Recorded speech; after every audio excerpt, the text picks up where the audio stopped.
Have you ever noticed that the hardest things to let go of aren't always people?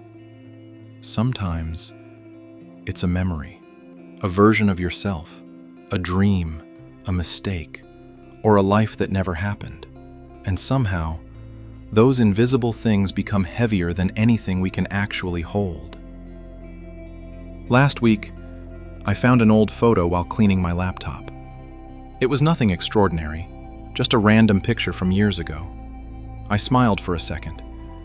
Then, without realizing it, I started thinking about everything that came after that day.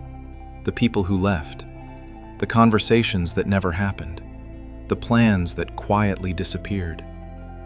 And for a few minutes, I wasn't living in the present anymore. I was visiting a life that no longer existed. Maybe you've been there too. Maybe your past lives inside an old playlist. Maybe it's a message you still can't delete. Maybe it's the last picture of someone you loved. Or maybe it's not even about another person. Maybe you're still carrying the weight of something you never became.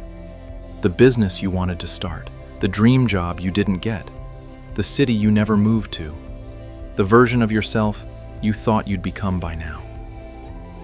Here's something I've realized. Almost all of us are carrying something invisible. Some people carry heartbreak, some carry regret, some carry guilt, some carry childhood wounds, some carry words they wish they'd never heard. You're not good enough. You'll never make it. Nobody will ever love you. Years pass. We grow older. We change cities. We meet new people. But somehow, those words still travel with us. And that's what makes letting go so difficult. Because we're rarely holding on to just one moment. We're holding on to an entire story. I used to believe letting go meant forgetting. I thought, if I can stop thinking about it, I'll finally be free. So I deleted photos, muted songs, avoided places, tried to stay busy. But every quiet night, my mind found its way back. Because memories don't disappear just because we want them to. Then one day, I asked myself a question that made me uncomfortable. What if I'm not holding on to the person? What if I'm holding on to the version of life I imagined with them? That question changed everything, because maybe I wasn't missing them. Maybe I was missing the future I had created in my head, the trips we never took, the home we never built, the conversations that never happened, the family that never existed. Sometimes we don't grieve reality, we grieve possibility, and possibility can keep us trapped for years. The same thing happens outside of relationships. Some people spend years replaying one mistake. If only I had taken that job. If only I had said yes. If only I had tried harder.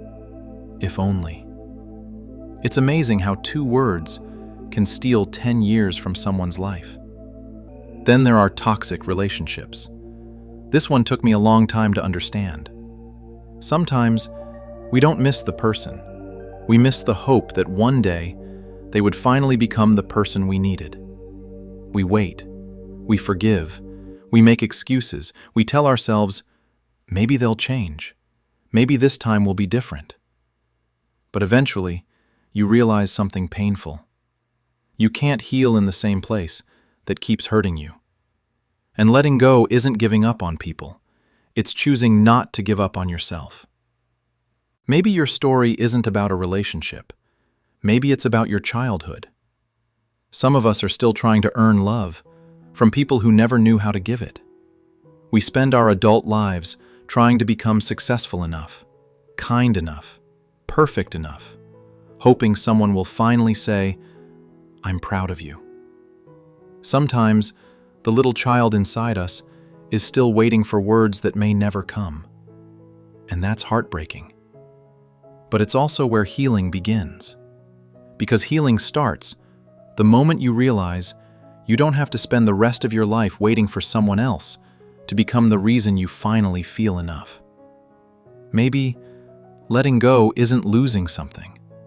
Maybe it's finally putting down something you were never meant to carry forever. There's something nature has been trying to teach us for millions of years. Every autumn, trees let go of their leaves. Not because the leaves weren't beautiful, not because they weren't important, but because holding on to them would stop new ones from growing. Imagine if a tree refused to let go. Imagine if it said, "These leaves are part of me. I can't lose them." It would never survive another season. Maybe we're not so different. Sometimes the things we're desperately trying to hold on to are the very things keeping us from growing. The relationship, the resentment, the guilt, the anger, the version of yourself that no longer exists. Life isn't asking you to pretend those things never mattered. It's simply asking, are you ready to stop carrying them everywhere you go? I think one of the biggest misunderstandings about letting go is that people believe it means you stop loving. It doesn't. You can still love someone and accept they're no longer meant to walk beside you. You can miss someone without asking them to come back. You can forgive someone without inviting them back into your life. That's not weakness, that's wisdom. Because love, without boundaries, often becomes self-abandonment, and that's a price too high to pay. The same is true for toxic people. Some people don't leave your life. They leave pieces of themselves inside you. Their criticism becomes your inner voice. Their rejection becomes your insecurity. Their anger becomes your fear. Years later, they're gone, but you're still carrying what they gave you. Real healing begins when you decide their voice doesn't get to become your identity. I remember something my father once said. He told me, if you're carrying a heavy backpack every single day, after a while, you stop noticing the weight, but it's still there. That's what emotional baggage feels like. You get used to it. You think it's just who you are. But imagine how light you'd feel if you finally put it down. Here's the truth I've been learning. Life doesn't become peaceful because everything goes according to plan. Life becomes peaceful when you stop demanding that it should have. That's the art of letting go. Not changing the past, not controlling people, not forcing outcomes, but learning to make peace with what already is. So how do you actually begin?